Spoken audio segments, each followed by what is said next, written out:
और इस वक्त की जो बड़ी खबर मिल रही है वो पहले आपको बताएं। पुतिन ने परमाणु हमले से इनकार कर दिया है। पुतिन की तरफ से कह दिया गया परमाणु हमला नहीं होगा। और ये बेहद अहम खबर है इस वक्त की। नेटो देशों को पुतिन पर लेकिन फिर भी भरोसा नहीं है, पुतिन के इस बयान के बावजूद।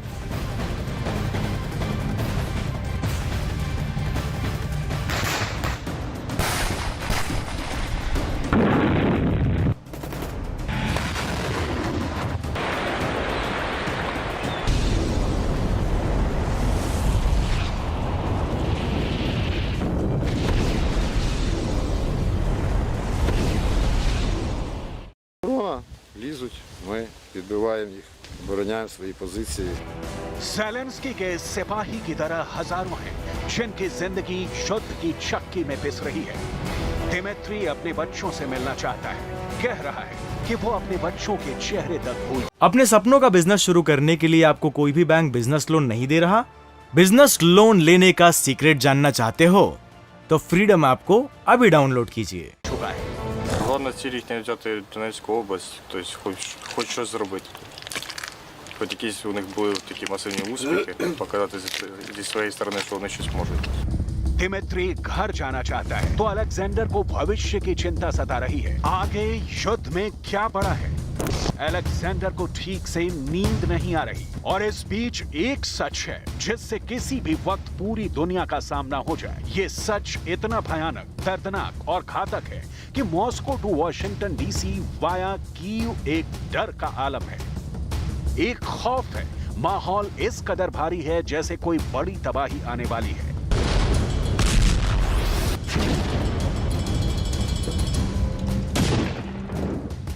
इस तबाही का संकेत रूस के राष्ट्रपति व्लादिमीर पुतिन ने दिया। आज पुतिन के एक एक शब्द को आपको बहुत गौर से सुनना चाहिए, क्योंकि न्यूक्लियर अटैक का बटन किसी भी वक्त ऑन हो सकता है। बाइडेन और पुतिन बिना लाग लपेट साफ शब्दों में ये बता चुके हैं। Единственная страна в мире, которая применила ядерное оружие против неядерного государства, это Соединенные Штаты Америки. Они сделали это дважды в отношении Японии. С какой целью? Военной целесообразности не было вообще никакой. Ноль. तो क्या पुतिन ने यूक्रेन के खिलाफ कुछ घंटों में ही परमाणु हमला करने की रणनीति पलट दी? क्या अब यूक्रेन को अब इसका डर नहीं कि पुतिन परमाणु हमला कर सकते हैं? क्या अमेरिका ने मान लिया है कि रूस इस जंग में न्यूक्लियर वेपन का इस्तेमाल नहीं करेगा? क्या परमाणु बम गिराने के प्रभाव को पुतिन बाइडेन ने समझ लिया है? आखिर माजरा क्या है? क्योंकि 2 दिन पहले ही पुतिन परमाणु अभ्यास में शिरकत करते हैं। बाइडेन एलीट सेना को यूरोप रवाना करते हैं और बस 48 घंटों में पुतिन परमाणु बम गिराने की आशंका सिर्फ अमेरिका की ओर से बता देते हैं। ऐसा क्यों है? इसका जवाब समझें। इसके पहले पुतिन की परमाणु हमले पर एक और रिएक्शन सुन लीजिए। Сегодняшней возни вокруг ядерных угроз и возможного применения ядерного оружия, она очень примитивная. И я вряд ли ошибусь, если скажу, в чем она заключается.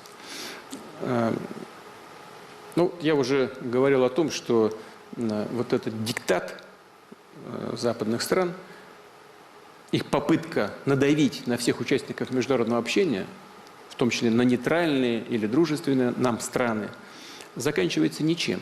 И они ищут дополнительные аргументы для того, чтобы убедить наших друзей или нейтральные государства в том, что нужно всем вместе противостоять России. सवाल है, फिर पुतिन ऐसा क्यों कह रहे हैं कि आने वाला दशक दुनिया के लिए बहुत खतरनाक है?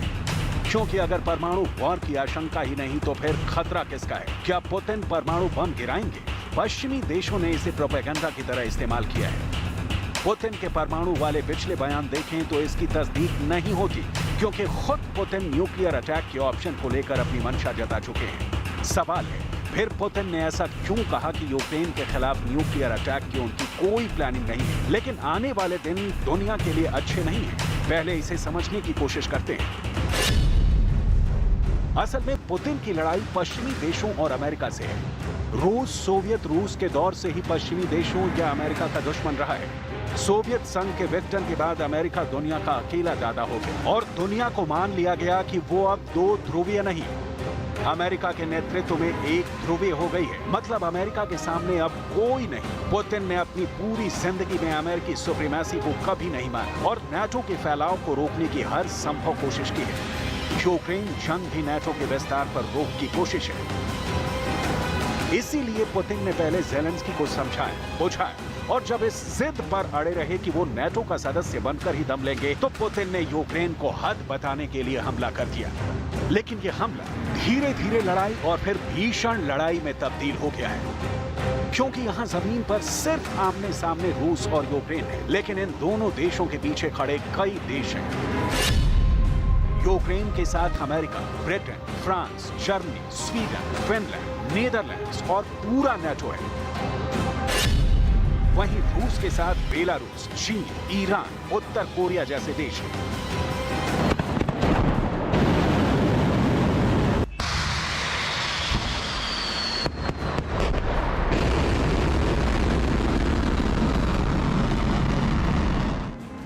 मतलब रूस और यूक्रेन सिर्फ दो देश नहीं, अपने अपने कैंप का हिस्सा हैं और इन कैंपों में कई के पास दुनिया को कई बार तबाह कर देने वाला परमाणु हथियार मौजूद है। लेकिन ये परमाणु हथियार द्वितीय विश्व युद्ध के बाद कभी नहीं चला है, लिहाजा इसका डर दिखाकर रूस भी गेम खेल रहा है, अमेरिका भी गेम खेल रहा है और शी जिनपिंग भी खेल रहे हैं। ये सच है कि पुतिन परमाणु बम से ज्यादा इस बात को तरजीह दे रहे हैं कि यूक्रेन में ज़ेलेंस्की को भगाकर किसी कठपुतली को सिंहासन पर बैठा दिया जाए, जो पुतिन कहें तो नाचे, जो पुतिन कहें तो गाए।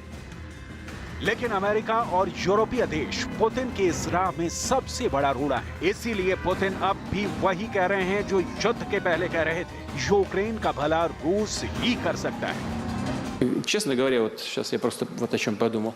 Откровенно говоря, единственным настоящим таким серьезным гарантом украинской государственности, суверенитета и территориальной целостности могла бы быть только Россия, которая и создала сегодняшнюю Украину.